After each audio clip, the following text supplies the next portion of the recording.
Today, I'm delighted to welcome Nirit Peled-Muntz, Chief People Officer at HiBob, to the Digital HR Leaders podcast. Nirit, welcome to the show. Delighted to speak with you today. Before we get started, could you share with our listeners a little bit about your background and what brought you to HiBob? Hi, David. Really nice to be here with you today. So my name is Nirit, as we just discussed, and I'm the HR head of HiBob, CPO. I joined the company 4 years ago, and I think this is kind of my highlight in the career because, I have an extensive HR background. I work in different verticals, in different company size, always multinational and multi-diverse. But at HiBob, I have the pleasure, to combine the HR hat, but also, work with the product and be the HR head of an HR company, which is really great. So that's me. Yeah, we're going to explore that nice dynamic Of there of course. being the CHRO or a Chief People Officer in a company that's growing fast, but also being the Chief People Officer in a company that actually develops HR technology products and how you help that development and rollout with customers as well. It's a really nice dynamic. I'm not surprised that that you love this role, and it's the one that you kind of your career was waiting for, by the sounds of it. So this is the third year that HiBob has sponsored the Digital Leaders podcast, which we're obviously really grateful for. And actually, I don't know if you know Nirit, but Bob is also the HR platform that we use at Insight 222. And over the years that we've been working together, and also from observing from the outside, I've seen the tremendous growth within HiBob. From an HR perspective, what do you think's the secret or secrets behind your success? Well, I think, our challenges are not different than any other customer or HR a company at scale, right? I mean, it's always about hiring. It's always about, getting the right people, keeping the right culture.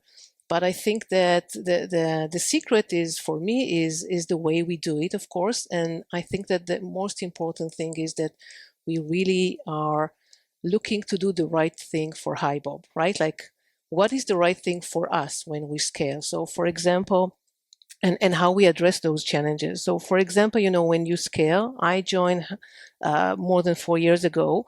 We were less than 200 employees, and of course, the employee profile were much different. We had only 3 locations. Now we have more than 8. Everything changed, and I think we have to be really agile. So when you look at hiring, for example, the profile of the people that we hire change all the time. So I think almost every 6 months we have a good deep dive into the profile. We change them together with the hiring manager and with the talent acquisition team, and we make sure that we have the right profile and we hire the right people. Of course, we also change our hiring method. What kind of assignment we give, who are the people who are involved in the hiring process. When you look at culture, for example, again, things that were really great for a small company of 200 people are not the same for a company of over 1,000. So we change. Just a very small example. Before, we used to have surveys, or we are great believer in continuous listening. So we want to be as much as possible, in interaction with our teams. I think what was also very unique, I joined just during Corona, which was a very, interesting time for HR. And we try to create a very a global and inclusive environment. So, for example, at the beginning, we used to run all hands every month and survey every month. But now when we are growing and scaling, of course, we cannot do it, and it doesn't make sense because the company grows, there is different needs. So we change the structure. We do now the all hands on a quarterly base. We do the survey every 4 months, but we do a lot of things that are more local and within the function and the department. Other things that are, of course, is growth opportunities within the company. Again, you bring all those great people into the company, but you want them to also be able to strive and stay with us for a longer period. So we started to create our career ladders and growth opportunities and internal mobility policies, but also making sure that the people have the ability to learn and develop their skills. And probably we will talk also about learning and what does it mean in a scale-up company. And managers, of course. I think leadership is one of the key for healthy growth of the company. So again, we invest so much in creating a lot of good programs and workshops and training for the managers. But moreover, we created communities of managers, which, again, give the managers, I think, a lot of room to share information, to share ideas, to bounce with their colleagues, but also, it's created a very cohesive and strong alignment between the managers and help us to have one voice over the company, even while we grow. Yeah, and of course, the healthy culture that comes with all of that. And I think I mentioned before, but we are a true believer in inclusive, but also in listening to the team and trust them. So through the survey, the data that we get, and of course, through a lot of other areas that we have connection to the employees, we listen and we change our programs and plans all the time accordingly. So, we collect the feedback. We hear that, I don't know, there is a drop in engagement in a specific site. Of course, we do a deep dive and understand what is not going. We hear that people feel that they are not recognized enough, right? So we, of course, create a recognition program. Yeah, and I think that this ongoing listening and taking action accordingly is definitely one of our biggest great ways how to scale and to grow in a healthy way. No, it's really good. I love all the examples you've shared there, Nirit, because you mentioned that when you joined 4 years ago, it was during the pandemic, but you're around 200 employees and 3 locations. And if I heard you right, you're 4 years later, you're over 1,000 employees, so you've grown over by 5 times in terms of employees, number of employees anyway. And you're in 8 locations. Is that correct? Even 9, yeah. We just opened Canada, but we have 5 employees there, so a small one, but yeah. Still counts as a location, doesn't it? And I'm sure next time I speak to someone from HiBob, that will have grown as well. Definitely. I think it's fantastic. And you talked about some of the kind of obviously one of the challenges for any organisation that's growing by that much that quickly is that culture, as you said, the culture that gets the company to 200 employees. And obviously the business success you had to then is it has to evolve as you get to 1,000 employees. I don't know if you could talk to that a little bit as the chief people officer. What's the role you play and your HR team and the HR leaders in all the different markets? What roles are you playing helping to shape that culture and evolve that culture? Well, I think, we look at ourselves as champion of the culture, right? So the business leader, of course, we work very closely with the leadership and with all our managers and leaders. But I think at the end, there is one person in each one of those locations who is the culture champion, and this is the people function. But culture is a combination of so many things, right? There are so many people in the company, so many different views, different cultures, different perspective. I think what I love at HiBob is the fact that I never heard anyone saying, "Oh, it used to be so great, and now." Do you know, right? There is always this notion of nostalgic and, things were better. I think at HiBobs, we always feel that there is an enhancement and there is a development of the company and the culture, to address the growth. I think that everybody understand, and this is also our role to translate it and to explain the why. Like, why do we do things differently? Why, for example, we had all hands every month and now we move into the quarterly? Why? By the way, before we did it, we run a survey and we asked the employees, what do you want to hear and how much? And then it's very easy also to explain because we are using data, right? We say, okay, 60% of the people want to hear this and this, or 60 or 50% prefer to have it on a quarterly basis, and this is how we address it. I remember even during Corona, when we start to move back into the office, we run a survey with the employees and we ask them, what do you find beneficial of working at home? What do you find beneficial of working in the office? And I think that because we keep this very close connection with the employees, we keep the trust and the dialogue, people feel that they are part of this culture. It's not that me or Ronnie, the CEO, is coming with our own perspective. We create a perspective while we grow together with the team, which I think is very powerful. Yeah, it's really powerful, and listening to you, it's so impressive how you evolve the culture by listening to employees and making that change and that evolution with them rather than just doing it to them. And maybe that's a secret behind your one of the secrets behind your success, certainly from a people perspective. If I may say, I think that the other thing is really the trust, which is a very strong element. We always believe that our people come with great intention, with great skills. And if we create the right environment, then they can really strive and grow. And so, it comes with so many things. For example, I was talking about the hybrid, right? I mean, a lot of companies talk now about, coming back to the office. No, I trust my team. I think that they know exactly where they can work well and how can they be successful, and we allow them. We heard from the team that they want to have the opportunity to explore and work from other places. So we created a policy called Work From Anywhere, and everyone can work at least a month abroad.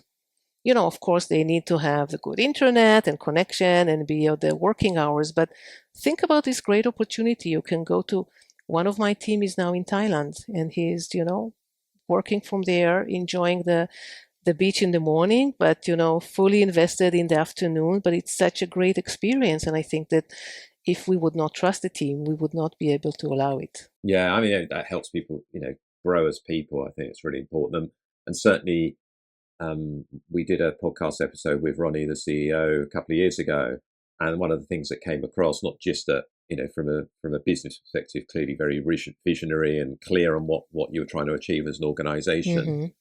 but the fact that he cared about the people and the whole practice of HR as well, and culture. I think that really shone through. So I'm not surprised that you continue to do well.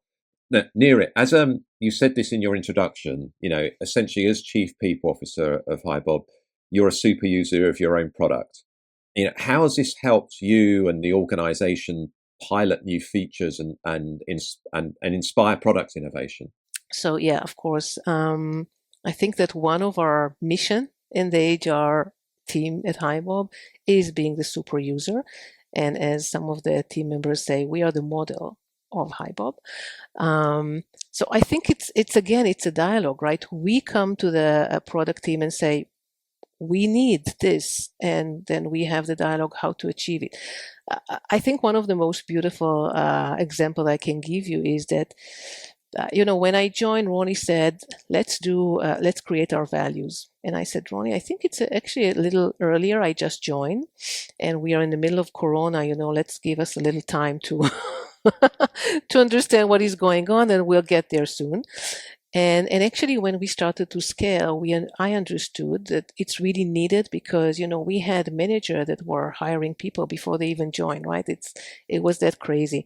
So I was thinking we need to move the knowledge from the people's mind into something written that can be really absorbed and communicate through the organization. And again, we did a very interesting process. We had a value squad that was going, and they call themselves detective rather than creators. They just collect a lot of information and from all those themes created what is our values. But when we presented it to the leadership to get their buy-in, Israel David, our CTO, said, but we have to have a place for that on Bob, right? I mean, we cannot have it just as posters on the walls. So it was his commitment actually to come and, create a place that we can host our values And actually, a few months ago, it came to live, and now we have a specific place, on Bob that you can upload your values. You can tag them through the communication. You can use them while you are doing your performance reviews. And for me, it was such a pleasure, because this is something that I haven't seen, by the way, in any other HR systems.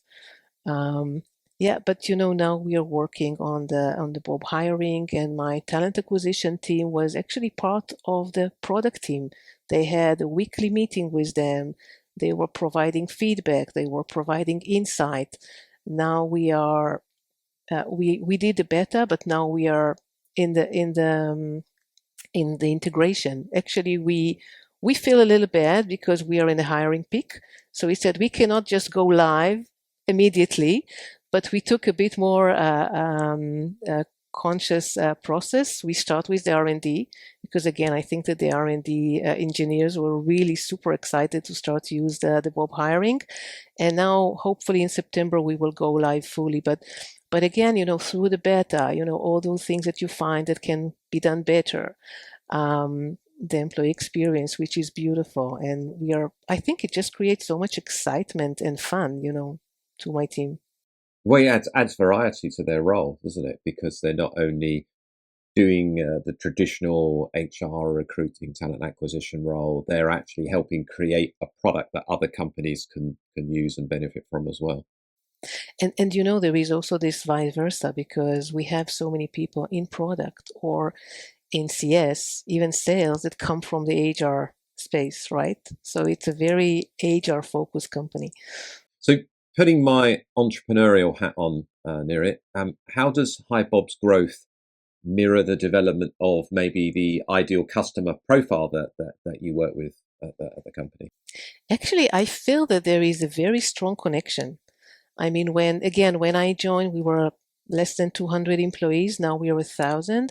And it's also, I think, the sweet spot or the size of our customer. When I joined, it was between 200 to 300, maybe 400. Now we are at 1,000, right? We used to be on 3 sites. Now we have 9 sites. Different time zone, different legislation, different needs and complexity that is adding. Even when you look at analytics, right? When you're a small company and you have less than 200 employees, yeah, it's quite flat, right? But when you have such a big company with different sites, with different geos, with different function, the depth of information is enormous and so interesting and exciting. You're growing it, and you're growing with your customers, and your customer profile is, as you grow, is evolving as well. I mean, I know you work with companies that are 200 employees or less as well, because we have 25 employees and you're working with us. But you're obviously working that you those companies are growing with you, and they're growing up to 1,000 employees, more locations, as you said, more complexity involved, more legislation. And it's really interesting, actually. So I want to sort of shift a little bit near it and focus on some of the specific strategies that you've developed within the organization. So I know that HiBob is recognized as one of the top 10% of companies in LinkedIn Learning's community. And obviously learning and development is so important as you're growing an organization, because as you're hiring lots of people, the last thing you want to do is them to leave because they feel they need to go elsewhere for opportunities. What are some of the initiatives and strategies that have led to this achievement, and maybe from a learning and development and mobility perspective? Yeah. So I think it again come to our culture, right? And we talk about the trust, and we talk about the kind of dialogue and even democracy that we love to use. So I think also in learning, we invest a lot in creating our philosophy around learning and the growth mindset. But we also do that with our employees. So I think that the first action that my senior director of OD and learning, Rami, created is the lab, which is a kind of advisory board, learning advisory board, that is representative of people from around the organization, all the function. he called it the parliament. And they discuss, they discuss the needs, they discuss, the learning path and what is the priorities and how should we address it. So I think this was the building stone of the learning at HiBob. Then, of course, we implement the systems and the right tools, and we have Udemy and LinkedIn Learning and, a lot of workshop. But I think that the most interesting and unique things is the way that we address it. We give full autonomy. Everyone at HiBob can be a maker, right? They can create content, they can upload, they can share, they can comment. So we continue to create, this crowdsourcing or the crowd power of the people. And we almost never mandate a course, right? I mean, at least only, if it's like security or something that is needed by legislation. And we have to do that. But all the rest, we always explain the why. We explain to people and we share, why it's important, why they should do that. And then we give them the authority and the autonomy, to do it when they want and how they want. And it's amazing. We have 75% of active users, which is, I think, a very, very high percentage of users. And think about it, that it's without mandating any course. It does create so much excitement and I think love around learning that we are very, very proud of. And I guess that supports career pathing within the organization as well. Maybe whether that's different locations as you grow and expand into other markets, or different career paths, not the traditional ones. And maybe you start in R&D and you stay in R&D. Maybe there's opportunities to go elsewhere. I mean, you mentioned that a lot of the people you employ have an HR background as well, for example. Yeah, and we see, and one, of course, we have, we have a policy in place, and we always try to encourage people to apply, and we always look for opportunities. But I think that also, when we look at the skills, actually our employees can create their own path even within the learning, because let's say we have 1,000 employees and probably more than 300 roles in the organization. We cannot create paths for each one of them, but we can really help. And think about it as a library, right? When you come to the library, you can create your own. So we help them understand the skills, and we help them understand where can they find, the training for obtaining those skills, or what would be the best way. And I think, each one of us nowadays is responsible for his own career development, right? So we see ourselves many times as gardeners, right? Like we plan the garden, right? The landscape. So, when you think about planning of workforce, right? So size, size, and so on. But even when you look at it, right, you need to plant the seeds, but then you need to give them the water and the air and the sun so they can grow independently. You need to take the weeds out. You need to really create your own beautiful garden. And it does take a lot of work to do that.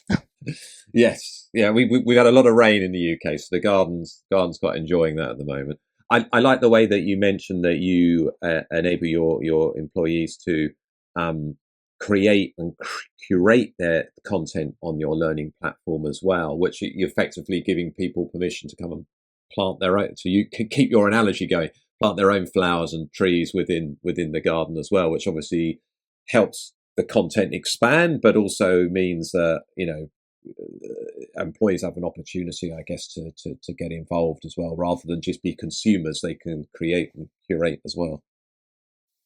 Yeah. And we can see. I can tell you about another great story.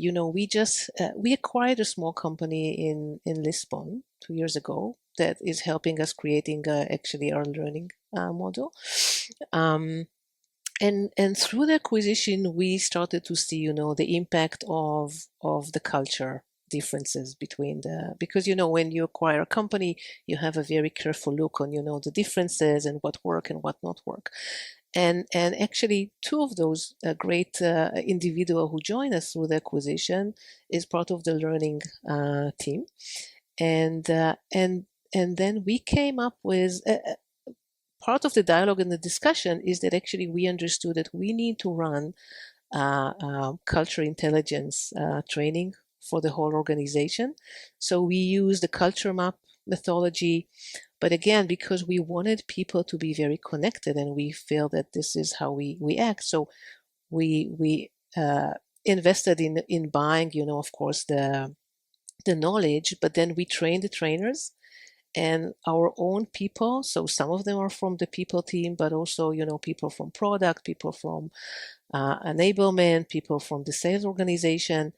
They just run their own workshop across the organization. Now, actually, because of the excitement, we are building the second phase, for a specific department. But again, it comes from a specific need. We work through the teams in a way to find the right solution. What would be the best way? We work all together, and then it's not an HR initiative; it's a company initiative, right? And it makes it so much more impactful and meaningful. Big fan of Erin Mayer's Of work, Erin, and yeah, they're yeah, great. had the pleasure of introducing her a couple of times at the Unleashed show in Paris, and yeah, she's definitely one of the best speakers I've ever seen. Um, And I think also really with there are people who have great, they can present well, but I think it is so meaningful for such a diverse organization. It's not only about culture, it's about different perspective, right? Like culture is one thing, but I think that even across, the UK, there are very different personalities, right? And I think that you just need to train yourself to listen and to be open to the different perspective and the different ways of addressing. no, completely agree. Completely agree. Um, Now you wouldn't expect it to be an episode of the Digital HR Leaders podcast without talking a little bit about data, and you've already highlighted it a little bit near it. What about creating a data-driven culture, or I think as you actually phrased it, the democratization of HR insights? Do you find that business leaders and managers are, both within Hi Bob, but also maybe within your customers, are using Bob to help inform their practices? And if so, can you share any specific examples? Yeah, of course. I mean, we just finalized a mid-year merit cycle, right? And I don't know how you did it in your company or in other places, but many times it's with Excels and the HR. The managers say something, and then there is a dialogue with HR, and usually the HR decide, and that's it, right? We actually, through HiBob, can provide the manager all the information they need, right? So they can see where they're, what what is the compensation of their employees right now, how he's being placed um, uh, through the range, how he's compared with his peers. Because I know you also hosted Sarah, and they spoke about the pay transparency and how important it is, right? Creating this internal equity, and this is something that I'm very, very passionate and caring about. I think that you always need to make sure that it's people are being paid fairly, but also at the same kind of level, and there is no like huge gap. So we always share with the employees how we created our ranges and how we build them.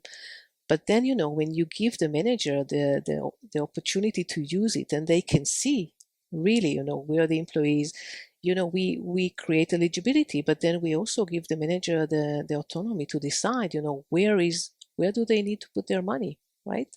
So this is just a great example that from yesterday. But I think overall, Bob, a little bit, so how easy and friendly is the dashboard, right? There is out of the pocket dashboard, and actually each one of the managers can have his own headcount data, the history of his employees. So let's say I have a tough discussion with an employee, and now I want to remember what exactly happened, or I want to think about their growth and career, and I want to see what was the last performance review that we had, or maybe 3 years ago. So all of this are at their own hand. They don't need to come for HR. They don't need to invest that much. And they can also, build their own reporting. They can create their own needed data. And I think that, the wealth of data that they can use and the autonomy that they have make them more accountable. Yeah, I mean, it's ultimately it's about providing managers with insights that help them support them make just data informed decisions, I guess, in the flow of work, whether that's around hiring or pay or promotion or performance and all those areas.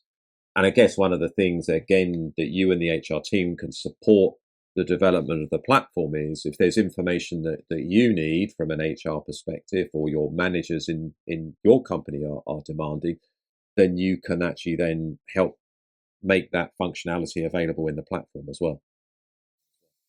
Of course. And believe me, I mean, sometimes they're really upset with us because we come with a lot of demand. And we are not always prioritized because there is also paying customer, right? And there is a short blanket and we always need to, to get the right decision. But yes, we contribute a lot. And I think another great example is also our survey that, as I mentioned, we are very heavy users. And when we were a small company, it was not that difficult. We had a few managers and we can support them from the HR perspective and, created um, the data and the presentation that they can use. But actually now with more than 1,000 employees, this is not possible anymore. It's definitely not scalable. And actually, we work with the product team. And now, I mean, we ran the survey 10 days ago. And actually today we are sharing with all the managers their report. So if you're a manager with more than 5 employees, you have the report. You don't need to wait for the HR. You don't need to, of course, you will have the discussion with us and we will help and we provide template and tools, but they are fully independent and they can run their own show, which I think is crucial. And getting access to that information quickly, as you said, within 10 days, Yeah, means because that those issues are still relevant now. And rather than the traditional way, of course, that we've done surveys in the past where it goes into a black hole for a few months, comes to leadership first, leadership sanitize it, and then it goes out. So, much better way of doing it. Because ultimately, it's managers that probably need to make the changes to actually reflect what their employees are saying. And as you said, it's in the flow of work because I think nowadays, if you get something 2 months after, it's not relevant anymore, right? So many things happen and who knows? Um, so turning more towards you, Nirit, social media, podcasts like this, other podcasts as well, and But of yours course, is in the your best, case, of working. course. Oh well, thank you very much. Checks in the post. And in your case, working for a company that's actually an HR platform as well. You must hear so many powerful success stories of great innovative initiatives that your customers are achieving with the platform. I'm sure maybe for you, maybe for some of your colleagues, that can create a little bit of anxiety sometimes that maybe, oh, we're not doing that. Maybe we should do that. How do you break through that noise? Because it's very easy to just try and follow what other companies are doing when obviously what you really need to do is think about what's important for HiBob. Um, because obviously every organization is different. So I'd love to hear how you kind of filter that information and maybe think about the stuff that's relevant for HiBob and maybe think, oh, that's nice, but that's not relevant for us. Yeah, well, I have to admit that it was a little bit of anxiety at the beginning because, I joined and I think that the first probably 2, 3 months, I had like so many people coming to me and said, "Oh, we have seen this beautiful initiative," and we have so many smart colleagues around, right, with really beautiful initiative programs. Um, but I think that we always need to look internally and understand what is the right thing for us. So, what is the right thing for the even as I told you before about values. I think values are crucial for a company, but I think there is the right time and the right way to do that. And I have seen, also very unsuccessful. I have been doing very unsuccessful processes like this. So we always need to learn from the experience. Um, there is an initiative that might be very expensive and maybe are not the right thing for your company's budget right now. Different aspect. So for me, I remember when I joined, Ronnie was asking me, "What is your philosophy, your HR philosophy?" And I was like, "Ronnie, I need to create my own philosophy here at HiBob, right? It's not the philosophy that I had at IQVIA or at Caesarstone. It's a different one that is tailored, with you and with the organization and what we want to achieve together. Um, and I think, once we created this philosophy that is really around, nurturing a safe culture and growing people, then when you are looking at each idea or initiative, you just need to, to like balance them to your philosophy and to your values, and see if this is the right thing. And I think it does take some guts to say no. And I always take a lot of time to explain the why not is also important. But I think that employees and managers are, adult, and when you explain to them, usually they understand. And I think through those conversations, well, sometimes they even convince me, differently. But I think that through those conversations, we grow and we understand what is the right thing. I think one of the biggest compliment that we got was, I think we had employee who joining from a very successful company, which is have very lavish, parties and an event. And he came to my employee experience leader and told her, at HiBob we do smaller event, but it's so meaningful, and I always feel that it's the right thing at the right time. And I think this is what we want to achieve. We want to make sure that what we are doing is in the right time and in the right messaging, and have the best impact. It's about finding, I guess, that sweet spot between what's the strategy of the company's, what's the business strategy, what's the culture, what are our employees saying, and I guess where you're operating is kind of in the link between those three, and then and helping to um, do the right things to kind of help all those three of those things evolve together. I guess it's a balancing act, but it's such important work, isn't it? Always, always. Yeah, and as I said, I think that whenever we have an idea or whenever we build our plans for the year, we always try to understand what do we want to achieve, right? So, for example, last year we were talking a lot about, growing from one side, but also connecting the people, and for example, when we started through Corona, everything was global, because also site or geo didn't have any meaning, right? Everybody was working from home. But actually, when we started to create bigger sites and people were on site, then we changed into what we call global. So we have a global strategy, but we also have very local initiative, and we listen to what people need, because the culture and the needs in a smaller site in Berlin is not the same like a bigger site in London, right? And we really try to kind of tailor and personalize each one of the initiative in the program. Two follow-up questions. Firstly, how do you measure, as a people team within HiBob, how do you measure your own success within the organization? Well, I think that we don't need to invent the wheel. Always. So there is, of course, the very simple classic KPIs that we look at, staff turnover, attrition. We look, of course, about the growth. What did we plan and what did we initiated? We are very passionate about, diversity and inclusion. So we keep a very close watch on, our gender balance, age balance, and so on.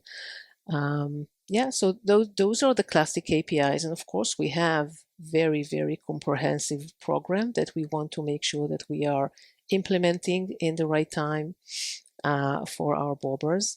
And of course, as I discussed, we have the survey. So this is a very deep dive into, the employee ENPS.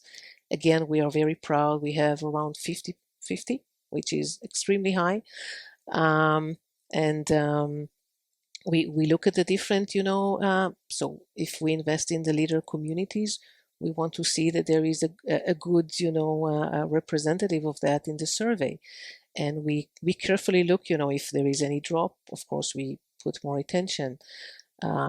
Engagement, safety, everything is being measured on a quarterly basis. Really good. And then, well, this is a question I've always wondered but never asked. Why Bob? Where does the name Bob come from? we wanted to create a friendly, like a friendly user. Bob is kind of a person, right? Hi, Bob. Say hi to Bob. And I think that this is one of the main thing that is, I think everybody love about Bob the platform. It is very friendly. It is very intuitive. It is something that, I hate to say that, but a lot of people hate HR system, right? It's like, oh, I don't want to go there. And I think Bob, actually, it's so funny. Like I go around and I have a lot of friends who use Bob, and they come to me and they said, "Oh, I've been promoted and Bob didn't do anything about it." I'm like, "You understand it? It's only the platform, right?" So there is this connection, and I think that the name is really a great representative of the platform. It's kind of your friend Bob, who is here to help you as an employee, as a manager, as a HR. Yeah, I remember going all the way back. I can't remember if it was 2017, 2018. I went along to an HR tech startup event in London, and it was mainly for investors. And there was, I can't remember who it was now, but it wasn't Ronnie. There was someone there demoing the first version of Bob actually, and yeah, I think from the start you stood out to be an HR system that people want to use rather than have to use, which I thought was interesting. It sounds like you've managed to maintain that ethos as well, which is really good. So we've got two questions left, Nirit. So before we head to the question of the series, is there anything listeners should be aware of and keep their eyes and ears open for with respect to upcoming developments in HiBob's product suite as we prepare? Well, arguably we're in the future work, but as we prepare for the future, we keep on enhancing it, right? Well, yeah. Well, I touched already. I think that the Bob hiring, which is just launching, and I think we are really excited about it. Think about it that it's gonna have it's a great segue into the organization, and again, creating this great friendly feeling to the candidate. I mean, we all at HR understand how important it is to be attractive, friendly, user friendly to any candidate, because they need to choose, right? They need to choose to whom they want to even start the dialogue. And I think that the experience and the journey that Bob Hiring will provide is fundamental and beautiful. And moreover, it will connect us to the workforce planning and to the platform itself. So we talk about data. Now we will have data, from the day that we start interacting with any candidate to the day that they are joining. We can check and improve our own hiring methods, right? And decision, and we will just have more data that we can work on. And also, with the planning. So we will put things in the workforce planning model, but then we can action them. So it will automate and create a lot of more visibility and great experience for us, for the managers, and for all the users. So yeah, we are very excited about it. And I think that the next step model that is coming is our LMS, Bob Learning. And as you can imagine, because we are such a great believer in learning, it's going to be essential and amazing. wow. Well, I look forward to seeing the rollout of Bob hiring and Bob learning as well. So very impressive. So Nirit, this is the question of the series. So we're asking everyone in this series of the podcast this question. And you've touched on it a little bit, but you may have another example. How can organizations use workforce data to drive culture, inclusion, and engagement? Well, I don't want to sound like a broken record, right? But I think that it's No, you're allowed to. well, I think that the data is a little bit like a GPS, or like the light of the car. It just provide you more visibility to what is going on in the organization, right? And I think the more the organization is growing, it's more important, because when you're 25 employees or even 200, you can touch each one of them almost, right? But when you're 1,000 employees, you need to really understand the sentiment.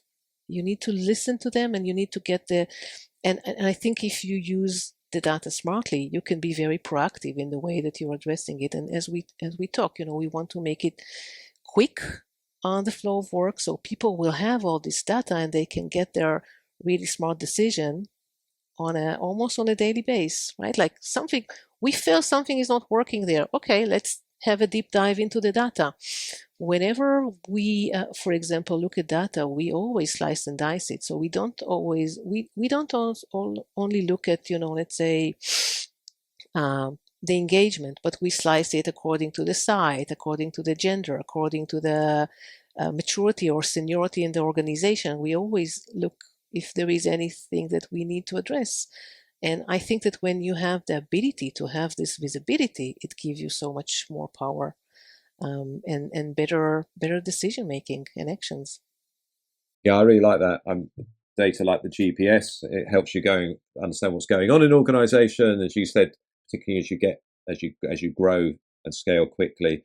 And I guess in your case at HiBob, it will help you understand what's going on, so you can make the right decisions that help you get from 1,000 people to 2,000 people to 5,000 people, or however big Ronnie envisages you getting at HiBob. So no, that's really good, Nirit. It's such a good way to end our conversation as well. I've really enjoyed speaking with you today, and thank you for sharing some of the work that you're doing at HiBob, but also how you, as a chief people officer, and how your team is actually benefiting the product at Bob, and certainly helping in terms of some of the new enhancements like Bob Hiring and Bob Learning. It's been really interesting to listen to, and I'm pretty sure that a vast bulk of our listeners are going to be able to pull out lots of insights from this conversation, Nirit. So thank you very much for being a guest on the show. How can listeners find out more about you on social media, and also find out more about all the great work that you're doing at HiBob? Well, I'm on LinkedIn always and share a lot of information. So Nirit Peled-Muntz at LinkedIn. And of course, we have Bob. We have a lot of blogs and information that we share. We really try to be a thought leader around HR and HR best practices. So you're all really welcome to follow us on hibob.com. Fantastic. Well, Nirit, thanks for the conversation. I look forward to maybe seeing you in person, perhaps at the Unleash show in Paris, if you're going there in October. Of course. And I wish you a great rest of the day. You too. Thank you so much, David, for having me. It was a pleasure being here. Thank you, Nirit. In this series, we will be speaking to a range of senior leaders who are pushing a data-driven and digital HR agenda. Make sure that you subscribe via your podcast app of choice, and also via our YouTube channel for free and regular interviews with the digital HR leaders of the future.